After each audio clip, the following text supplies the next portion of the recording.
Here we go.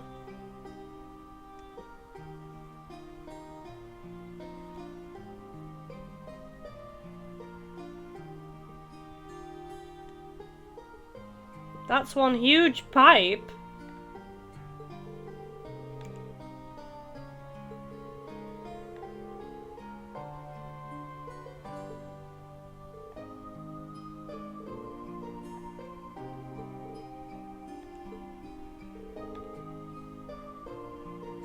Grandfather!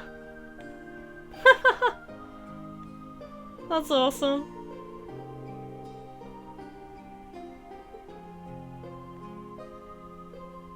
He's got an amazing amount of hair for a man of his age.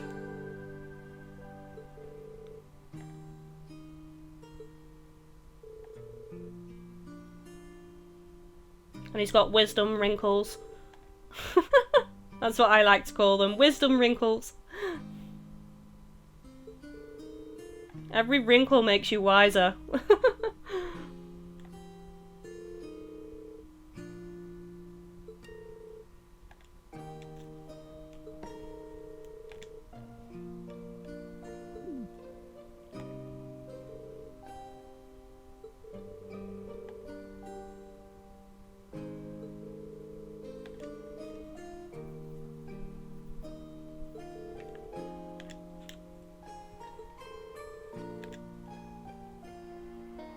I forgot to talk about, you know, the attitude of people towards, well, anyone on YouTube being able to upload content and make money. You know, you've been able to monetize, or monetize, I always struggle to say that word, but basically you've been able to put ads on your videos for quite some time now and earn money from YouTube, and you know, when people go, oh, it's not a proper job, it's like, look up the definition of the word job. It's anything you get paid for and you get, you know, a regular income for, which I do. I get paid on a set date every month, and obviously the amount varies because of CPM and ad revenue and stuff, but I'm at a point now where it's reasonably reliable, like, you know, I'm getting a decent amount. It's not enough for me to move out yet with, so, but it would be if my boyfriend had a better job, which he is working on. If we pulled both our incomes together, we would be able to move out and get our own place together, but, you know, I wouldn't be able to sustain myself in my own flat with what I'm earning. You know, I know people have suggested to me, oh, why don't you get a part-time job and do YouTube as well then? And it's like, well, that would greatly impact on the income from my channel and the recording time, which would just have a knock-on effect, so it doesn't necessarily mean I will earn more money overall. The problem with my channel is I'm kind of in basically no man's land now. I'm earning enough money for me to do it full-time, but I'm not earning enough for me to, like, stand on my own 2 feet, so to speak, or anything. I don't have grand designs to earn loads and loads of money from my YouTube channel. I'd just be happy with enough to just live with my boyfriend comfortably, because we don't have an extreme lifestyle anyway. We don't go out loads, we don't blow a load of money, you know, just enough to buy the odd Blu-ray here and there and have a night in. You know, maybe go to the cinema once every couple of months. I'm not really someone who just goes out and blows a load of money and wants this really insane lifestyle. I'm just happy with, you know, well, not the bare minimum, but, you know, living comfortably, basically. You know, I'm not bothered. I'm not in this YouTube business to get famous and get huge. I just want to share my gameplay with people, hopefully expose people to new types of games, and you know, get them to buy and play those games themselves, and hopefully spread some happiness and joy to people who are having a rough time. They can come to my channel, watch my videos, and hopefully it'll make them feel better, and they can engage in the comments section, make new friends, and we can all chat with one another and stuff. So yeah, I'm not in this for the money. Money is important, yes, because I am doing this as a living now, so I do have to think about, will a game do well on my channel? Will my viewers enjoy it? Do I have the time to cover it and all that? But at the same time, you know, I'm not like just doing certain games for views, guys, because trust me, if I was doing that, so many series on my channel would end up cancelled, because you've got to get loads of views to be making loads of money from YouTube. But yeah, you can earn a living from YouTube, but it is difficult, guys. It's not just a case of, oh, go out, buy a capture device, set up a channel, and you're good to go. There's a lot of work involved, and people don't see that behind the scenes. The editing, the creating of the thumbnails, the writing the descriptions, the sharing on social media, you know, the rendering times and the editing times and all that. There's a lot of work involved with running a YouTube channel. You know, I get filming time on the few days that I'm home a week, and then I've got to do the editing and everything else as well. So it's not just the recording that takes up the time, and I think a lot of people seem to forget that. So it's not as easy as people believe. Like, you know, I've had people turn around and go, oh, if it's that easy, I can set up a channel and do it. It's like, trust me, it's not as easy as it looks. There's a lot of work involved and a lot of effort, but I really enjoy it though, and I've been, you know, I've made a lot of friends on YouTube. I've got a lot of regular viewers and people that support me, my lovely team GGK. It's nice to see familiar usernames popping up in the comment section of regular people who come to my videos and comment and engage, you know, stuff like that. I've got a good fan base. I feel like my channel's doing well and it's grown at a good pace, and I have got quite a loyal viewership as well, which is what you want really in a channel. Anyway, sorry for waffling on a bit. I just thought I'd touch on that subject. You know, the whole attitude of people.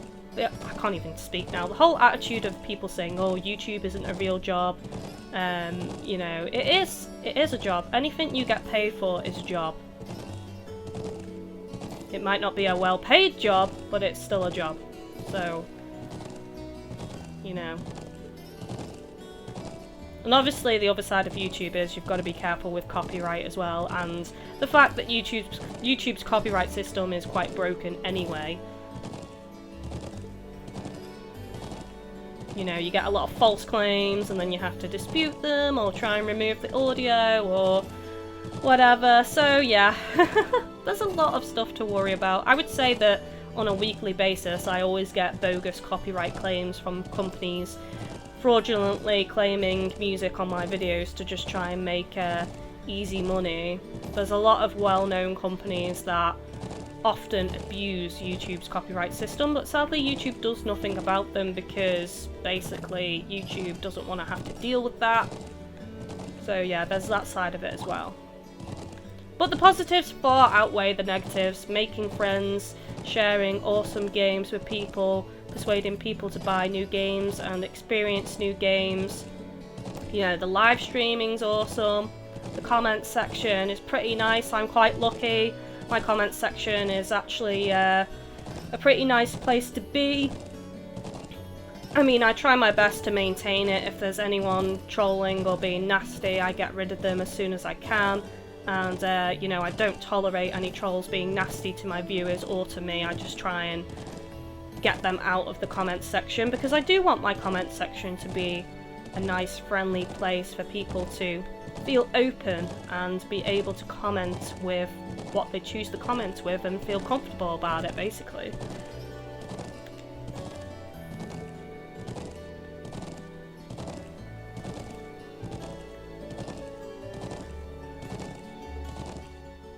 It's hard sometimes because, like I said, I do have to think about the views and if a series is going to earn me money, because this is my living now. I'm doing this full time, and it's hard to explain to people, because when you try and say that to them, they start saying, well, you're in it for the wrong reasons, you should do it because you enjoy it. It's like, well, I only play games I enjoy. I've only ever done that. If I don't like a game, I just drop it. I don't continue it. But at the same time, because I've only got limited days to record and limited hours on those days to record, If a series isn't doing well and my viewers aren't enjoying it, I may as well just not continue the series and spend my limited recording time on recording something else. I mean, I think that's common sense, but when you try and explain it to some people, they just don't like it, and they just go down the route of saying, well, you're not doing it because you enjoy it then, and it's like, well, yeah, I am. I only play games I enjoy, but if my viewers don't like it, then I may as well just play the game in my own time, rather than spending my limited recording time recording the game.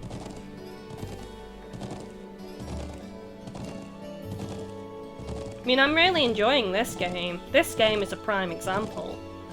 I'm really enjoying it, but at the same time, it's not doing that well views-wise on my channel, so it's not earning me much money.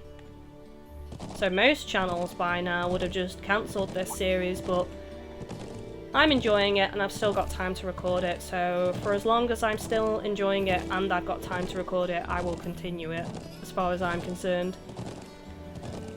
Plus, it's nice because on this series I do have regular viewers and regular people who comment as well.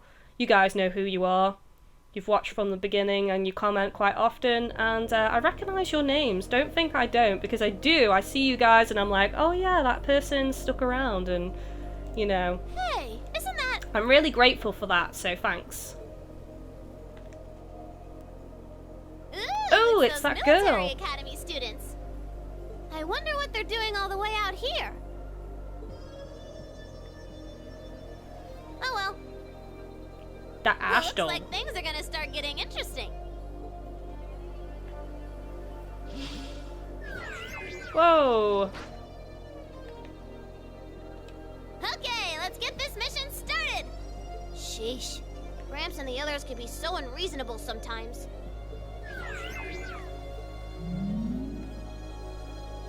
Anyway, I'm sorry for ranting so much on this video. I've spoke about so many things, but hopefully it's been interesting to listen to me blabber on and talk about stuff.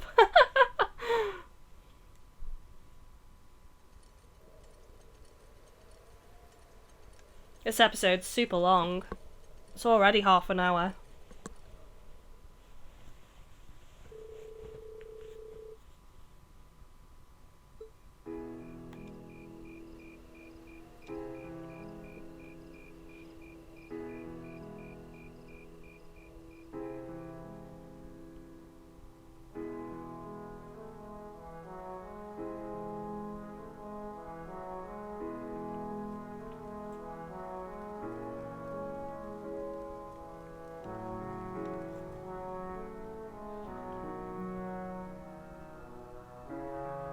Wow, this is awesome.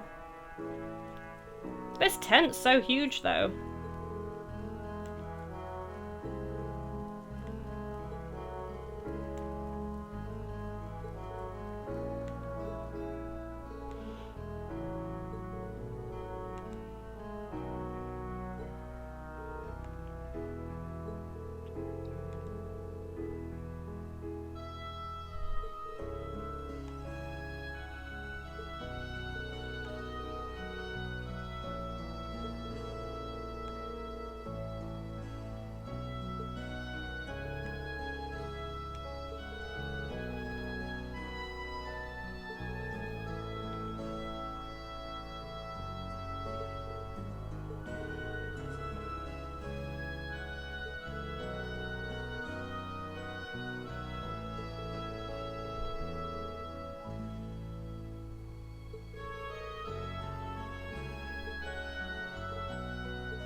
Hmm.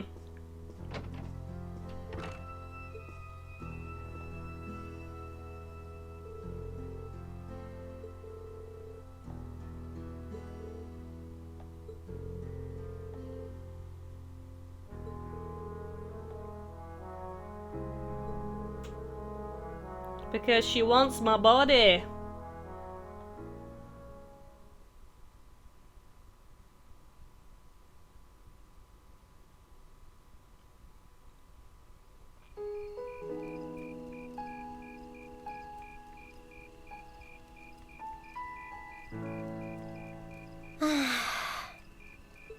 such an idiot.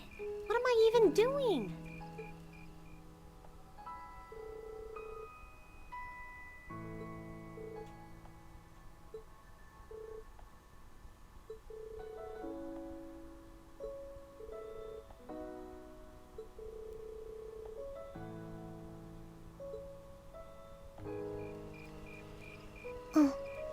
Elisa? Touching moment incoming. Oh, Rean.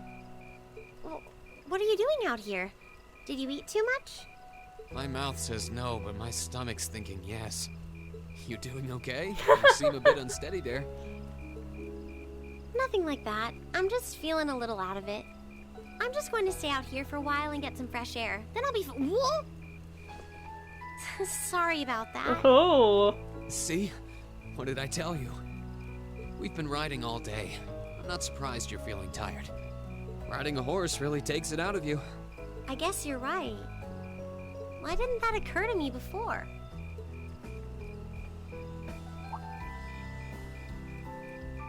Hey, Elisa. Look up at the sky. Huh? Oh, wow. You know, I didn't even notice it last night because we turned in so early. But now that we know, if you're out here to get some air, better to take in the starlight than look at the ground, right? You're right.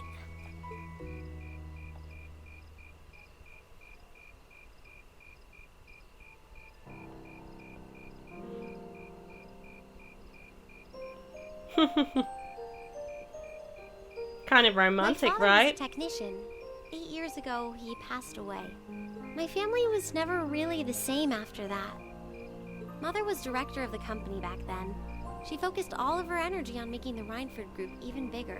She used to treasure our family, but after that, it's like she could barely spare a thought for us. Oh. She did seem like a talented businesswoman when we met her. Well, more than talented to run the Rhineford group. What you saw in Ruhr Station was just a watered-down version of her normal intensity. We'd be able to have dinner together maybe once every 3 months, and that's being generous. But at least I wasn't alone. Grandfather and Sharon were always there for me. That's how it was, huh? I guess you've known Sharon for a long time then. Yeah, my mother hired her about 7 years ago. Being a Rhineford and all, I never had many people I could really call friends when I was young. The nobles looked down on me, of course, but the common people treated me like I was different from them, too. At least with my grandfather and Sharon around, I never felt totally alone. Grandfather introduced me to all kinds of different hobbies, like horseback riding and playing the violin. Sharon taught me self-defense and archery, and all the high society etiquette expected of a lady. Meanwhile, my mother kept expanding the company completely against the wishes of my grandfather, the chairman. I see. Though, hasn't Rhineford always been a big industrial company? Kind of, yeah. Even back then, they took on projects in all fields, from steel mills to railway construction to guns and tanks. It's not surprising there are people out there who like to call the company a merchant of death. I can't say I completely agree with that side of the company, but I've never felt embarrassed or ashamed about it. But a few years ago, the Rhineford group finally went too far. What do you mean? Those 2 railway guns set up in Gorelia Fortress on the eastern edge of the Empire? You know about those, right? Yeah, I've heard of them. They're supposed to have the longest range of any orbital cannon in the world. I've only seen their spec sheets, but the destruction they're capable of is terrifying. Erebonia's still fighting with Calvert over Crossbell, and those guns are capable of targeting any point in Crossbell State. In just a couple hours, they could wipe Crossbell City and its 500,000 citizens off the map. No way. Jesus. That's way beyond being a weapon of war. More like an instrument of massacre. I couldn't agree more. And neither could my grandfather, Damn, who supervised that's their terrifying. construction. Even though my mother was the one who signed off on the project, my grandfather regretted it like the decision was his. As he was hesitating over whether to hand them over to the Imperial Army, my mother betrayed him. What? Whoa. She went behind his back and secured Mumsy the support of dearest. all of Reinford's major I'm shareholders. starting to get concerns that she's maybe a little bit Everyone evil. from Ruhr's ruling lord Marquis Ragnar to the Money top driven. brass of the Imperial Army was on her side.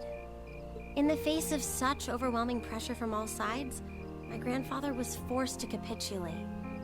He stepped down as chairman, and my mother wasted no time taking his place. That's when my grandfather decided to leave the company entirely. And me.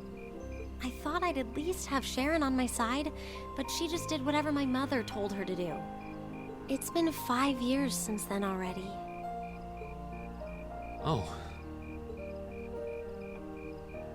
Yeah, there's a lot more on her mind than you originally thought, Rean, when you came out to give her a shoulder to cry on. I think I get it now. Or moral Why support. she gets under your skin, I mean. It's not so much what your mother did, but how it ended up tearing your family apart. Yeah. I couldn't believe my mother would betray her own father. I couldn't believe grandfather would take it without fighting back.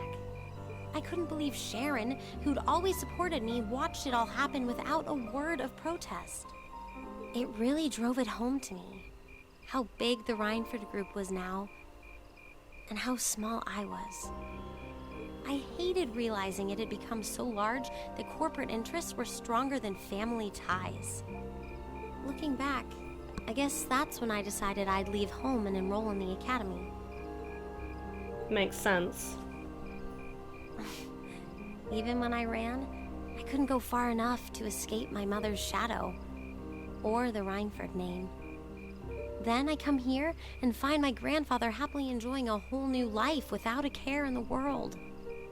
When I stepped outside, I was feeling so lost, so frustrated, wondering what I'd been doing all this time. But it's kind of strange, you know? I look up at the stars and it feels like I can escape the gravity of everything. I think I'm finally starting to understand why my grandfather chose to leave it all behind and move out here in the first place. You really are strong, Elisa. Stronger than you realize. You were finally ready to talk about it. About your family and the company and everything. So, maybe you found what you were looking for to move past that, right? Maybe you're right. But I don't think I would have been able to if I hadn't enrolled at the academy. Meeting everyone in Class 7, the lacrosse club, you... I'm a better person for it. Your support has already made a difference. So, thanks. Thanks for worrying about me. Cute! And thanks for reminding me to look up, not down. Anytime. Though, truth be told, I came to check on you because Emma asked me to. Sorry to ruin the moment. I thought that might be the case. Oh well, there's always next time. Well, regardless of the initial reason why Rean came It's out kind of strange to hear you to tell me see I'm her strong. because of Emma asking, he's ended up being a help, hasn't he? Because she's kind of lightened the load and unburdened herself, and he said some nice things, so yeah, he's done good. You've Because done I could good, say the same thing Rean. about you. You always seem to get thrust into the role of leader, someone we can count on to keep us on track. I guess running errands on all my free days is really helping me buckle down. Still, I feel like I've got a long way to go. Especially when I keep running from myself. Huh? Remember back in Keldic? I said that I came to the academy to find myself. But sometimes, I wonder if maybe I just wanted to get away. From my family, from myself. Oh. Do you not get along well with your family? Oh, I do. I'm not their real son, but my parents always loved me like I was. My sister and I, we've had our differences, especially lately, but we still get along pretty well. No, the problem's just with me. Rean. Still, I suppose the fact you were finally ready to talk about it means that maybe you found what you were looking for to move past that, right? Who'd have thought I'd have the chance to feed you your own good advice so soon? I can't believe you can just say things like that with a straight face. Maybe being on the receiving end every now and then will do you some good. Alright, you got me. I admit defeat. But yeah, I guess I'm starting to figure things out. In my own way. Maybe enrolling at Thors was the first thing I'd done right in a long time. I ended up in Class 7. And now, all of us are out here like this, spending time together. Yeah, I like that. I hope the things we learned during our field studies can help us all make a difference in the world. So... Wait, all of us?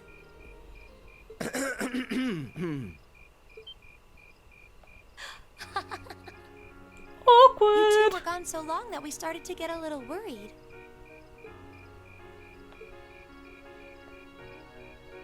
No way! How long have you been listening? Still, I suppose the fact that you were finally ready to talk about it means that maybe you found what you were looking for to move past that, right? Stop! Rean, he was the one who said it first. I was just repeating it back to him. Oh, Lisa, there's nothing to be embarrassed about. Honestly, you touched my heart. I apologize for eavesdropping on you, but at the same time, I'm kind of glad I did. How did I end up in the middle of this anyway? Fine, if that's how you want to play it. None of you are getting any sleep until you've shared all your most embarrassing secrets. What? I don't... The way Emma reacted there is interesting. Of course you have something to hide when you've reacted that way. You wish. Oh, Eustace, I bet you've got a real dark side to you. I would like to get to know that dark Seems side. like you did well. Honestly, I feel like she helped me more than I helped her. Hey, guys? Hmm? This is a really beautiful place. Yeah, ain't it? It is? Lisa can now use the S-Craft Rosetta Arrow. Oh yeah! Ooh, you're moving up in the world. I've got a little reward here for you. Oh, I didn't get to see that then. I Keep up pressed the good X work. too soon.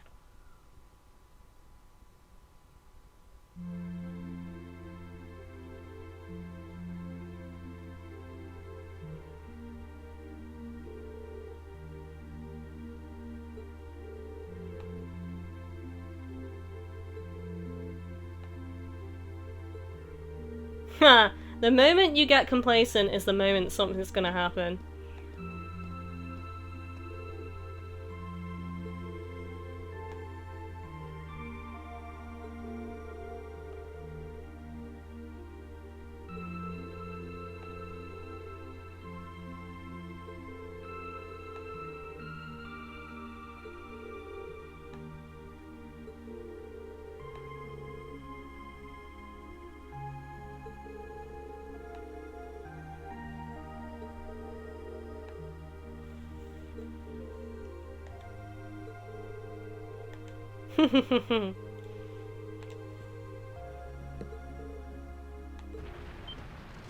It's gonna be that girl. She's broken in or breaking out. One of the two. With her weird machine.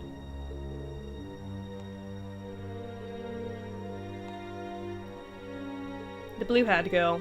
I don't know her name.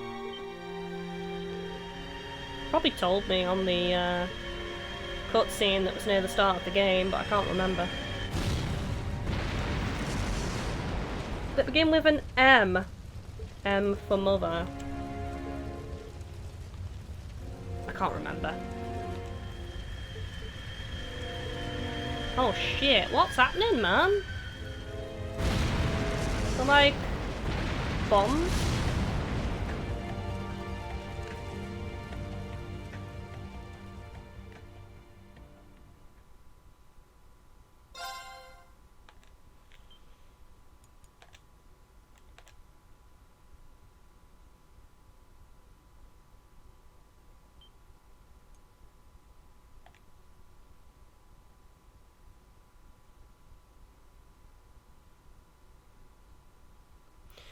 Okay guys, well, I'm going to go ahead and stop this episode here, so don't forget to like, comment, favourite, share, and of course subscribe if you haven't done so already. All those things really do help me out as a YouTuber. As always, thank you for watching, and take it easy guys.